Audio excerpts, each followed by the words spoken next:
오늘 우리에게 주신 말씀 고린도전서 2장 9절과 10절입니다. 신약성경 265쪽이 되겠습니다.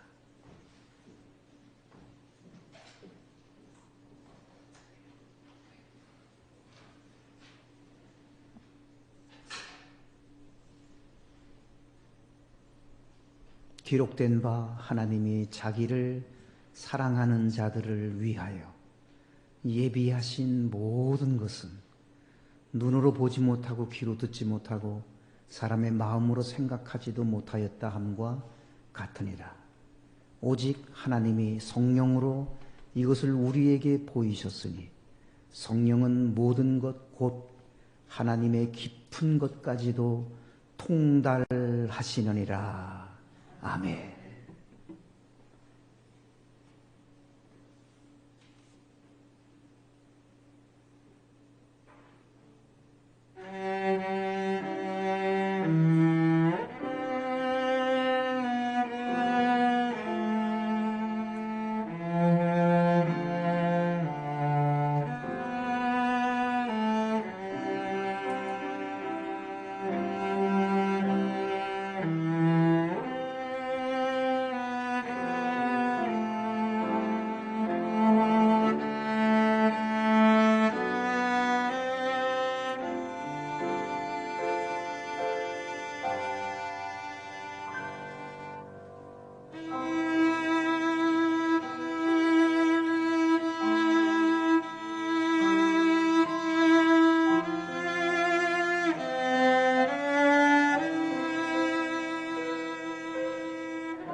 아버지 감사드립니다.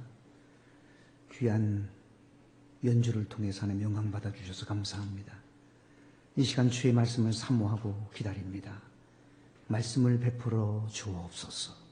우리 주님 예수님의 이름으로 기도드리옵나이다. 아멘. 누군가가 저에게 하나님을 아십니까? 이렇게 물어본다면 저는 단호하게 말씀드릴 수 있습니다. 네, 하나님을 잘 압니다. 날마다 하나님과 대화하는 사람입니다. 하나님은 나의 아버지이십니다. 하나님 나를 지으셨고 만드셨고 나를 창조하신 분이십니다. 죄로 말미암아 멸망받을 수밖에 없는 나를 예수님 피값 주고 나를 사시고 성령으로 인쳐주셨습니다. 도장을 찍어주셨습니다. 너는 내 것이라고, 너는 내 아들이라고, 너는 내 자녀라고 성령으로 도장을 찍어주셨습니다. 하나님 아버지, 이렇게 부르면 부를수록 은혜가 되고 평안이 주어지고 힘이 공급되어지고 담대해집니다. 나의 하나님이 여러분들의 하나님인 것을 저는 잘 알고 있습니다. 그 하나님이 오늘 본문에 뭐라고 말씀하시는지 함께 주목해 보십시다. 9절을 보면 같이 읽을까요? 시작. 기록된 바 하나님이 자기를 사랑하는 자들을 위하여 예비하신 모든 것은, 거기까지만 일단 읽으세요. 자, 기록된 바 그랬어요. 기록됐다라는 말은 이 고린도 전서는 사도 바울이 고린도 교회에 보낸 첫 번째 편지거든요. 그런데 기록된 바 이렇게 시작을 하고 있어요. 이 기록됐다라고 하는 것은 구약 성경에, 다른 성경에 기록된, 그동안 많은 예언자들과 선지자들을 통해서, 하나님의 사람들을 통해서 기록된 것처럼 그런 말입니다. 하나님은 어떤 분이라고 그랬습니까? 하나님이 자기를 사랑하는 자들을 위하여 예비하신 모든 것 그랬어요. 하나님은 누구를 위해서 예비하셨다고요? 하나님을 사랑하는 자들을 위해서 예비해 놓으셨대요. 예비했다는 말은 무슨 말씀이냐면 준비하셨다, 그리고 마련해 주셨다, 그런 뜻이에요. 하나님이 마련해 주신 것이 있어요. 예비하시고 준비하신 모든 것이 있어요. 한두 가지가 아니에요. 모든 것이라고 말씀하고 있어요. 하나님이 준비해 주시고 예비하시고 마련해 주신 모든 것. 누구를 위해서요? 하나님 사랑하는 자를 위해서, 하나님 사랑하는 우리들을 위해서 하나님이 예비하시고 준비하시고 마련해 주신 모든 것이 있다고 말씀하고 있습니다. 하나님은 여호와 이레의 하나님이심을 분명히 보여줍니다. 하나님은 여호와 이레의 하나님이에요. 여기 예비하시고 마련해 주시고 준비해 주신 모든 것은 무엇일까요? 하나님은 우리를 위해서 뭘 예비하셨을까요? 아버지, 어머니가 자기 자녀들을 위해서 뭘 예비합니까? 의식주를 예비하지 않겠어요? 하나님도 마찬가지입니다. 우리에게 먹을 것, 입을 것, 거할 것 하나님께서 예비해 주시죠. 뿐만 아니라 우리가 건강한 것을 부모님들은 그토록 소원하잖아요. 부모님의 소원이 뭐예요? 우리 아들, 우리 딸들 건강해졌으면 좋겠어. 건강이 전부인데 건강해야 돼. 그걸 원하잖아요. 하나님도 마찬가지. 하나님도 우리가 건강하기를 원하셔요. 그리고 좋은 사람과의 만남, 좋은 스승을 만나고 멘토를 만나고 좋은 친구를 만나고 좋은 배우자를 만나고 복된 만남을 우리 부모님들이 그토록 원하시는 것처럼 하나님 아버지께서도 그걸 우리에게 원하십니다. 하나님이 예비해 주신, 하나님이 준비해 주신 모든 것, 이 모든 것이 그 안에 들어가 있을 것입니다. 중요한 게 뭡니까? 오늘 본문에서 하나님은 누구를 위해서 예비하셨다 그러셨습니까? 9절에 하나님을 사랑하는 자를 위해서. 중요한 건 그것입니다. 내가 하나님을 사랑하는 자가 되어야 한다는 것입니다. 내가 하나님을 사랑하는 자가 되어야 하나님이 나를 위해서 예비하신 모든 것을 우리가 받을 수 있고 누릴 수 있고 그것을 우리 것으로 가질 수가 있는 거잖아요. 하나님은 어떤 분이신가? 하나님 사랑하는 자를 위하시는 분이에요. 하나님 사랑하는 자를 위해 예비하시는 것이 있는데 모든 것, 한두 가지가 아니라 모든 것을 예비하시는 하나님, 하나님 사랑하는 자를 위하시는 하나님이라고 말씀하셨기 때문에 우리는 중요한 것이 하나님 사랑하는 자가 되어야 됩니다. 내가 주를 사랑합니다.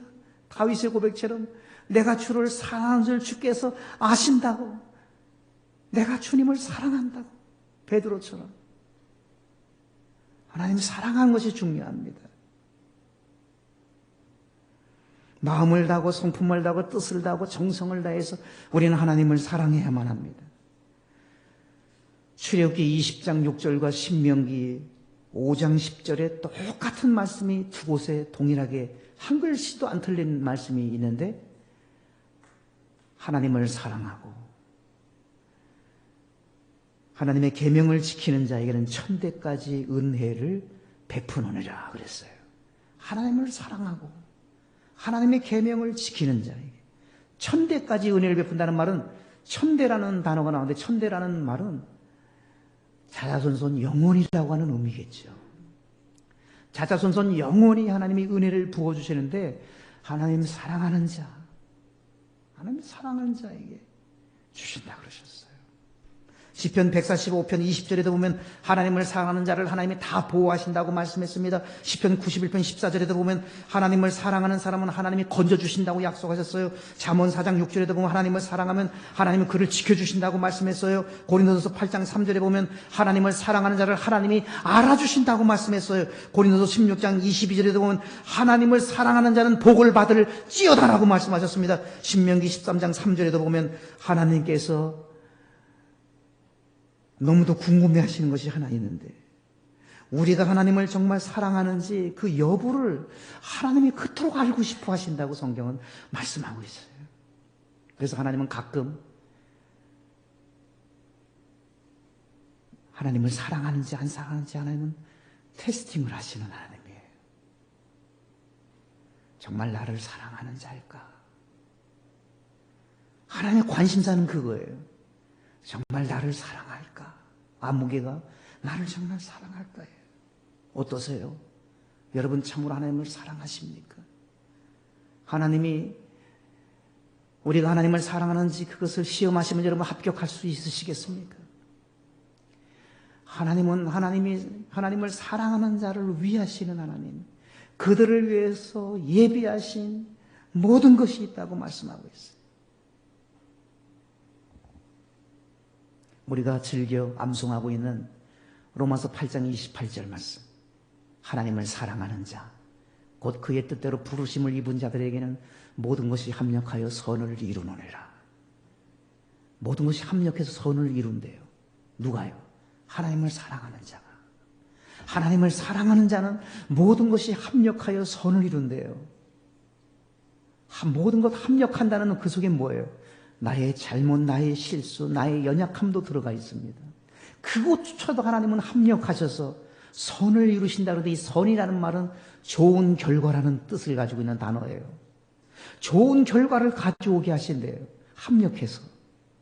모든 것을 합력해서 하나님은 좋은 결과를 가져오게 하시는데, 누구에게? 하나님을 사랑하는 자에게 말입니다. 내가 하나님만 사랑한다면 현재에 내게 어떤 상황이 나에게 놓여 있다 할지라도 하나님은 합력하여 선을 이루고 좋은 결과를 가져오도록 하나님은 역사하시는 하나님이시라고 말씀하고 있습니다. 코로나19 사태로 얼마나 우리가 지금 어려운 중에 있습니까? 그러나 하나님은 이것도 합력하여 선을 이루시고 합력하여 좋은 결과를 가져오시도록 하나님은 그렇게 만들어 주실 것입니다. 관광객이 발길이 끊이지 않는 세계적인 관광 명소 중에 이과나 폭포가 있습니다. 이과수 폭포입니다. 이과수 폭포. 아르헨티나 쪽에 있잖아요. 저는 가보지는 못했습니다만 텔레비전으로 이과수 폭포를 봤는데 얼마나 놀라운 건지 말이죠. 상상할 수도 없는 그런 폭포더군요. 그런데 그곳에는 그렇게 사람이 끊어지지 않는데 365일 줄지어서 온대요. 거기 그거 보려고. 그런데 그것이 어떻게 만들어졌는가 하면 지진으로 만들어졌다는 거예요. 지진으로 얼마나 많은 피해를 주고 지진으로 얼마나 많은 어려움을 가져오게 합니까? 그러나 어려움으로 끝나는 것이 아니라 하나님은 그런 중에도 또 이렇게 아름다움을 만들어 가시는 하나님. 세계적인 명승지이며 휴양지인 그랜드 캐년을 여러분 아시죠? 미국 서부 지역인가요? 거기에 있잖아요. 그곳에 관광 온 사람들마다 이렇게 탄성을 자아낸답니다. 하나님은 살아계시다. 하나님을 부인했던 사람도 그랜드 캐년에 오면 하나님은 살아계신다라고 고백을 할 정도로 환상적이라는 거예요. 원더풀, 뷰티풀, 컬러풀 하면서 막 그냥 좋아서 어쩔 줄 모른다는 거예요. 그 그랜드 캐년도 지진으로 만들어진 작품이랍니다. 하나님은 이처럼 고통을 통해서 아름다운 것을 만들어내는 신비를 우리 하나님은 가지고 계세요. 하나님은 고통 가운데 상상할 수도 없는 아름다움이 만들어져 가시는 신비의 하나님이심을 알 수 있습니다. 지금 우리가 겪고 있는 이 아픔, 하나님은 더 잘되게 해 주실 것입니다. 육신적으로는, 물질적으로는 여러 가지 인간관계 안에서의 많은 어려움이 우리에게 있지만 영적으로는 상상할 수도 없는 좋은 결과를 하나님은 가져오게 하실 거예요. 태풍도 그렇잖아요. 태풍도 유익이 있어요. 태풍이 불면 참 많은 어려움이 있습니다만 태풍이 주는 유익도 상당히 많다고 합니다. 돈으로 환산할 수 없는 유익이 있답니다. 지구의 온도가 너무 덥지도 않고 너무 차갑지도 않도록 그 균형을 맞춰주는 역할을 한대요. 그래서 태풍이 꼭 필요하다고 합니다. 그리고 태풍은 물이 부족한 지역에 많은 비를 내려서 생명을 자라나게 해줍니다. 그리고 태풍이라고 하는 강한 바람을 통해서 해수면, 바다를 뒤집어 엎는 거예요. 엄청난 그 태풍의 힘으로 바다를 뒤집어 엎어가지고요. 순환과 정화를 시켜서 족저를 없애고 플랑크톤을 끌어올려서 생태계를 활성화시킨다는 거예요. 그거는 다른 방법으로 안 돼요. 태풍으로만이 가능하다는 거예요. 뿐만 아니라 잠들어 있는 땅 속의 생명을 흔들어 깨워서 본연의 사명을 감당하게 합니다. 저는 송이 많이 나는 봉화에서 목회를 10년 이상 했습니다. 태풍이 지나간 자리에 송이들이 막 솟아나오는 것을 저는 봤어요. 우르렁 쾅쾅 하면서 번개가 칠 때마다 지축을 흔들 때마다 이 잠들어 있는 송이들이 막 솟구쳐 올라오더라고요. 아유, 올해 송이가 끝났나 보다 그렇게 생각했는데 사람들이 그렇게 아우성쳤는데 태풍이 불면서 막 지축을 흔드니까 땅속에 잠들어 있던 것들이 생기를 얻어서 쑥쑥 솟아 올라오는 그런 모습을 보았습니다. 우리 인생도 그러합니다. 우리의 삶이 지금 코로나19라는 태풍이 불고 있잖아요. 그 파괴력이 얼마나 대단한지 몰라요. 그러나 이러한 때 우리가 눈을 들어 하나님을 바라봐야만 합니다. 나를 바르게 돌려 세울 수 있어야만 합니다. 여러분, 이러한 때 나를 바르게 돌려 세우지 않으면 참 하나님 탄식하실 것입니다. 여러분, 엄청난 값을 지불하고 있잖아요, 지금. 이 엄청난 값을 지불하고 있는데 그 값에 합당하게 나를 하나님의 아들로, 나를 하나님의 딸로, 나를 바르게 돌려 세우지 않는다면 의미 없이 얻어맞는 거예요. 의미 없이 다 값을 치르는 거예요. 옛사람을 벗어버리고 새 사람의 옷을 입어야 됩니다. 하나님 보시기에 옳지 못한 모든 것들을 다 내려놓고 나를 새롭게 할 수 있는 기회로 삼는다면 이 코로나19는 우리에게 큰 유익을 주는 것이고 우리에게 복을 가져가야 하는 것이고 영적으로 참으로 행복하게 만드는 결과가 주어지는 걸 거예요. 나를 바르게 돌려 세우기만 한다면 하나님께서 해수면을 뒤집듯이 바다를 뒤집듯이 우리 인생에서도 공포와 두려움의 적조를 뒤집어 엎어서서 공포와 두려움을 적조를 없애버려 주시고 우리를 더욱 새롭게 만들어 주시고 우리를 복되게 만들어 주실 거예요. 예레미야 29장 11절은 말씀합니다. 여호와의 말씀이니라 너희를 향한 나의 생각을 내가 안 하니 평안이요 재앙이 아니니라 너희에게 미래와 희망을 주는 것이니라 그랬어요. 하나님은 우리에게 재앙이나 주는 분이 아니에요. 하나님 우리가 못되게 만들게 하는 분이 아니에요. 하나님 우리 아버지잖아요. 어떤 아버지가 자기 자식이 그렇게 고통스럽게 만들겠습니까? 분명히 말씀하잖아요. 예레미야 선지자를 통해서 말씀하잖아요. 너희에게 재앙을 주는 게 아니다. 재앙이 목적이 아니라는 거예요. 너희들에게 미래와 희망을 주기 위한 거라 그랬잖아요. 미래와 희망을 주기 위해서. 내일의 아름다운 하나님의 아들, 딸들로서 바르게 서게 하기 위해서 이러한 일도 우리 성화의 과정으로 삼고 영화의 자리에 들어갈 수 있는 준비를 하는 과정으로 삼고 나를 새롭게 한다면 값으로 환산할 수 없는 엄청난 유익이 우리에게 주어지는 것이 아니겠습니까? 그러므로 하나님을 사랑하는 자로서 우리는 하나님과 영적으로 친밀해야 됩니다. 사회적 거리두기로 우리가 지금 얼마나 예배당에 나오지도 못하고 있습니까? 사회적 거리두기라고 해서 하나님과도 거리를 두면 안 됩니다, 여러분. 여러분 정말 제가 피를 토하고 싶은 마음으로 말씀을 드리고 싶습니다. 하나님과 거리두기 해서는 안 됩니다. 하나님과 거리를 두시면 안 됩니다. 하나님과 거리를 두시면 안 됩니다. 하나님과 친밀하셔야 됩니다. 예배 드릴 때면 하나님과 친밀하고 삶의 자리에서는 하나님과 거리 두면 안 됩니다. 여러분 우리가 삶의 현장에서 하나님과 친밀하셔야 됩니다. 하나님과 너무도 가까워지셔야 됩니다. 우리가 예수님 안에 들어와야 됩니다. 예수님 안에서 우리는 모든 것을 할 수가 있습니다. 예수님과 함께 하나님과 함께 친밀한 우리들이 되어야만 합니다. 시편 25편 14절은 말씀합니다. 여호와의 친밀하심이 그를 경외하는 자들에게 있음이요. 여호와의 친밀함이 경외하는 자들에게 있대요. 하나님과 친밀하기 위해서는 하나님을 경외해야 한다는 거예요.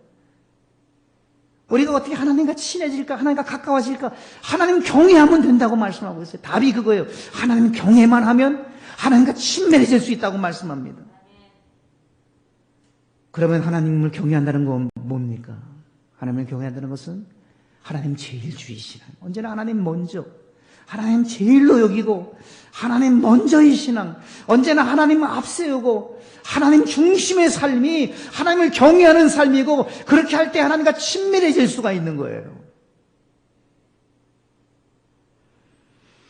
하나님과 친밀해서 하나님을 경외하는 자가 되면 시편 25편 12절에 보면 택할 길을 그에게 가르쳐 주신대요. 여러분 우리가 인생을 살아가면서 택해야 할 때가 얼마나 많아요. 이것을 택할까 저것을 택할까 이런 상황 속에서 무엇을 택할까 참으로 우리가 삶의 기로에 놓여 있을 때가 얼마나 많이 있습니까? 한 번에 우리의 선택이 10년을 좌우하고 일생을 좌우하고 영혼을 좌우하기도 하지 않습니까? 이 선택하는 이 놀라운 이것을 선택을 제대로 할 수 있도록 택할 길을 가르쳐 주신대요. 어떤 사람에게? 하나님과 친밀하여 하나님을 경외하는 사람에게.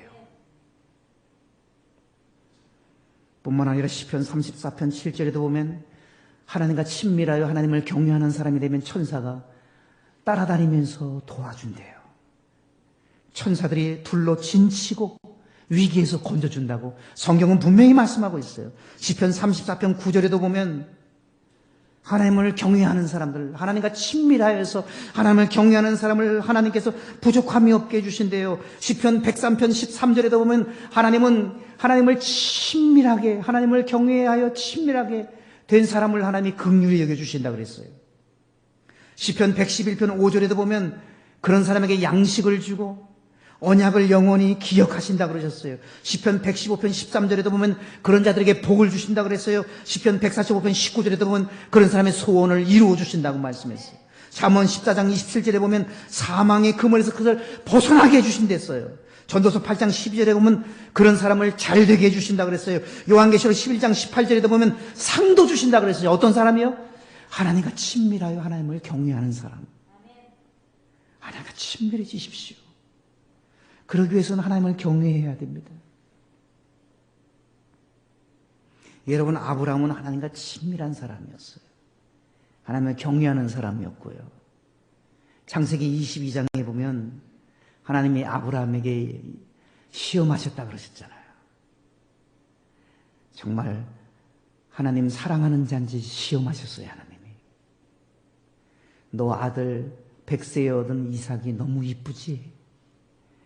너 번제로 바쳐라 그랬어요.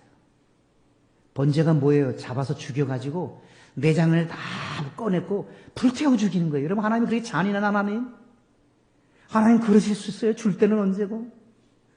빼앗아서 가시려고 하나님이? 그렇게 하나님이 시험하셨어요. 그런데 아브라함은 아침 일찍 하나님 말씀 듣고 아침 일찍 떠나갑니다. 아들을 데리고 두 종을 데리고 가요. 모리아산에서 바치라 그랬을 때 모리아산 입구에 들어섰습니다. 아브라함은 두 종에게 너희들 여기 남아있으라 그랬어요. 왜요? 종을 데리고 올라갔던 종이 하나님께 드릴 때 아브라함을 붙들을 거 아니에요. 너희들 하나님의 뜻을 이루는데 방해하니까 여기 있어, 남아있어. 그리고 아브라함은 아들 이삭과 함께 가는데 이삭의 등에는 번제에 쓸 나무가 등에 짊어매어져 있었습니다.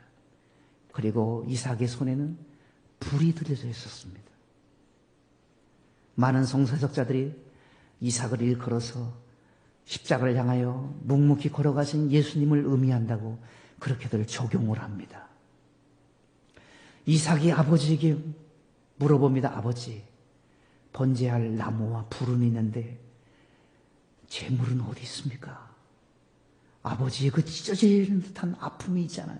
바로 너야. 그렇게 말할 수 없는 아버지. 아브라함 뭐라고 말하죠? 하나님이 준비하실 거야.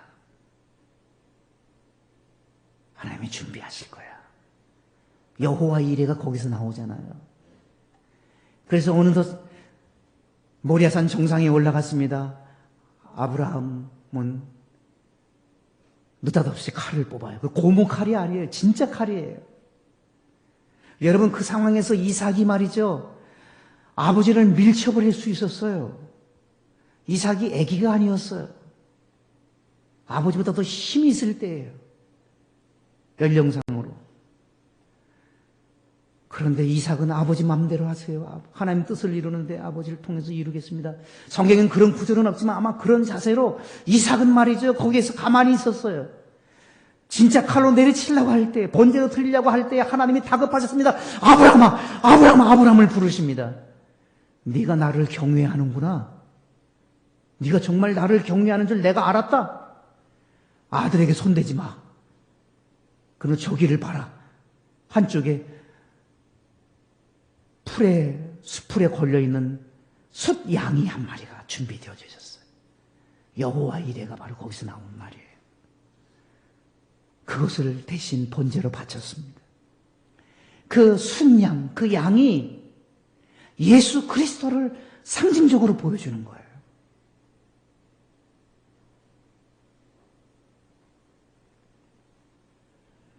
요한복음 1장 29절에 보면 보라, 세상 죄를 지고 가는 하나님의 어린 양이로다. 세례 요한이 예수님을 바라보면서 그렇게 외쳤어요. 보라, 세상 죄를 지고 가는 하나님의 어린 양이로다. 예수 그리스도는 세상 죄를 지고 가는 어린 양으로 이 땅에 오신 거예요. 순양이신 예수님, 양이신 예수님이 세상 죄를 지기 위해서 예수님이 오신 거예요.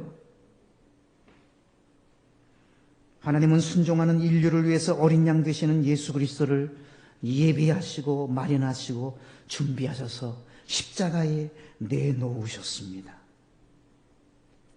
예수님만이 인류의 모든 죄를 사하실 수가 있고 예수님의 십자가의 은총만이 우리를 살 수 있는 길을 열어주시는 것입니다.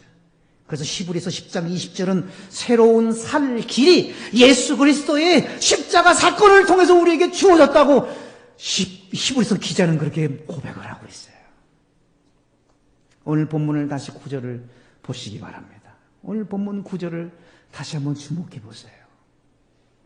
기록된 바 하나님이 자기를 사랑하는 자들을 위하여 예비하신 모든 것은, 하나님은 하나님을 사랑하는 자를 위해서 예비하신 모든 것이 있다 그랬는데, 이 모든 것이 여러분 의식주, 그리고 사람 잘 만나고, 여러분 그리고 이것이 건강하고, 물론 그런 것도 필요합니다. 이 모든 것은, 물론 모든 것이 다 들어가 있습니다만, 이 예비하신 모든 것 중심에 예수 그리스도가 있는 것입니다. 하나님 아버지께서 하나님을 사랑하는 자들을 위해서 예비하신 것이 뭐냐? 모든 것 그 안에 중심에 예수 그리스도가 있어요. 복음이 있는 거예요. 예수 그리스도의 생명이 이 안에 있는 거예요.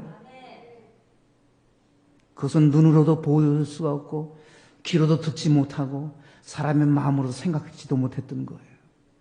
하나님의 사랑이 만들어낸 놀라운 사랑의 열매예요. 10절을 보세요. 오직 하나님이 성령으로 이것을 우리에게 보여주셨어요. 성령은 모든 것 곧 하나님의 깊은 것까지도 통달하세요. 통달한다는 말은 다 안다는 거예요. 성령님은 하나님의 것을, 하나님의 깊은 것까지 다 아는데, 오직 하나님의 성령으로 이것을 우리에게 보이셨다는 말을 주목하시고, 다 알고 계신 하나님이 우리에게 보여주셨다는 말을 주목해야만 합니다. 성령님이 우리에게 보여주셨어요. 뭐를요? 복음을요. 예수 그리스도를 말입니다. 눈으로 본 적도 없고 귀로 들은 적도 없고 마음으로도 생각하지도 못했던 놀라운, 오직 성령님이 보여주신 거예요. 하나님의 깊은 것 통달하시는 성령님께서 우리에게 보여주셨어요. 구속의 은혜를 알 수 있도록 성령님이 보여주셨다는 말이에요. 이처럼 성령님은 능으로 안 되고 우리 힘으로 안 되지만 성령의 능력으로, 영으로 되게 하십니다. 성령님이 하시는 일이 바로 그거예요. 성령님은 예수님을 알게 해주시고 보여주시는 거예요. 요한복음 15장 26절에 보면, 보혜사 진리의 성령이 너희에게 오시면 나를, 예수님이 직접 하신 말씀이에요. 보혜사 진리의 성령이 오시면 나를 위해서, 예수님 자신을 말합니다. 나를 위하여 그 성령님이 증언할 것이다. 그렇게 말씀하셨어요. 성령님이 하실 일은 뭐냐? 예수님 증언하는 일을 하셔요. 예수님 증언이 뭐예요? 사실을 말하고 사실을 증명해 주는 것을 성령님이 하시는 거예요. 예수님이 구주라고, 예수님이 생명이시라고, 예수님이 주인이시라고 하는 것을, 내 인생의 주인이시라고, 내 생애에 예수 그리스도는 최종 결제자라고 하는 것을 성령님이 증명해 주시고, 성령님이 깨닫게 하시고, 성령님이 가르쳐 주시고, 성령님이 우리에게 보여주신다는 거예요. 그래서 진짜 성령은요, 오직 예수님만 높여요. 진짜 성령은 예수님만 세워드려요. 예수님만 나타내요. 예수님만 자랑하는 거예요. 예수님만 증언하는 것이 진짜 성령이에요, 여러분. 대한민국에 있는 이단들을 100%가, 여러분, 교주가 자기가 성령 보혜사라고 그러고 자기가 성령 받았다고 그러거든요. 그러면서 예수님을 이용해 먹고 예수님 깔아뭉개고 그 위에 올라가 있어요. 그거 보면 이단인 줄 아는 거예요. 여러분, 성령님은 그런 분이 아니에요. 성령님은 예수님만 자랑해요. 나는 세례요한의 고백처럼 나는 망해야겠고 예수님은 흥하여야 하리라. 그렇게 고백하는 사람이 진짜예요. 예수님 깔아뭉개고 예수님과 동등하게 뛰어 올라가고 예수님을 여러분 업신여기는 그 이단 사이비 종파들에게 여러분 미혹당하면 안 돼요. 성령님은 어떤 분이냐면 예수님만 자랑해요. 예수님만 높여요. 예수님만 영광받게 하는 거예요. 성경에 분명히 말씀하고 있잖아요. 그래서 고린도전서 12장 3절에 보면 성령이 아니고는 누구든지 예수를 주시라 할 수 없느니라 그랬어요. 여러분, 예수님을 주시라고, 주라는 말은 주인이라는 말이거든요. 예수님 주인이신 예수님, 주님 이렇게 할 수 있는 것은 성령님이 아니고는 할 수가 없대요. 성령님이 역사하기 때문에 예수님에게 주님 하는 거예요. 성령님이 역사하지 않으면 예수님은 2000년 전에 팔레스틴 땅의 한 젊은 청년, 십자가를 진 젊은 청년에 불과해요. 우리가 그렇게 생각하기 쉬워요. 그러나 성령님이 그분이 주인이시라고, 그분이 주님이라고 우리에게 깨닫게 해주신다는 거예요. 사람이 알려주는 게 아니라 성령님이 가르쳐 주신다는 거예요. 그렇기 때문에 예수님을 인생의 주인으로 모시고 예수님을 내 생의 최종 결제자로 예수님을 그 자리에 모신 사람이라면 제대로 된 사람이에요. 그러나 예수님을 이용하고 예수님과 함께 높아지려고 그러고 예수님을 깔아뭉기고 은근히 예수님보다 자기를 더 드러내고 예수님 드러내는 것처럼 하면서 자기 드러내고 이건 성령의 역사가 아니에요. 악령의 역사예요.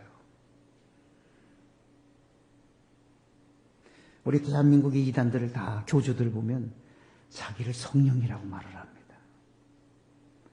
그래서 성경을 왜곡하고 있어요. 성령님은 그런 인간이 아니에요. 성령은 영이에요. 말 그대로 거룩한 영이에요. 이처럼 하나님의 사랑과 예수님의 십자가의 은총과 모든 것을 통달하시는 성령님, 삼위일체 하나님께서 예비하신 것을 누리며 살 수 있도록 우리에게 오늘도 길을 열어주시는 위대하신 하나님의 역사가 오늘 본문에 잘 새겨져 있습니다. 신천지를 비롯한 이단들은요, 단어의 중요성을 의미해요. 단어. 아들이면 아들. 여기서 아들 얘기, 저기서 아들 얘기, 여기서 아들 얘기. 그 단어만, 다른 문맥은 무시하고 단어만 전부 모아가지고 말이죠. 짝을 맞춰서 쫙 내보이는 것이 이단입니다. 여러분, 성경은요, 우리가 어떻게 해석해야 되냐면 성경 해석할 때 앞부분, 뒷부분하고 연결시켜야 돼요. 그래야 단어 한 구절도 물론 중요해야 하지만 그러나 그 단어가 있게 된 앞의 내용과 뒤의 내용을 함께 봐야 되는 거예요. 그래야 바른 해석이 돼요. 오늘 본문을 보십시오. 오늘 고린도전서 2장을 보면 1절부터 누구로부터 시작합니까? 1절의 주제가 뭐예요? 예수 그리스도가 나오잖아요. 고린도전서 2장 1절부터 쭉 보면 예수님이 나오잖아요. 예수님이 느닷없이 나오다가 하나님이 어떤 분이라는 것은 하나님을 사랑하는 자를 위해서 예비하신 모든 것이 있다. 그러면서 성령님이 그것을 알게 해주신다. 그러면서 또 예수님에 대한 이야기가 쭉 나가잖아요. 그러니까 오늘 본문 9절에 보면 9절에 하나님이 예비하신 모든 것이라고 하는 그 단어 속에 예수 그리스도임을 앞뒤 문맥을 보면 분명히 알 수 있는 거 아니에요. 하나님 사랑하는 자를 위해서 예비하신 모든 것이라는데 예비하신 모든 것의 중심에는 가장 귀한 예수 그리스도가 있는 거예요.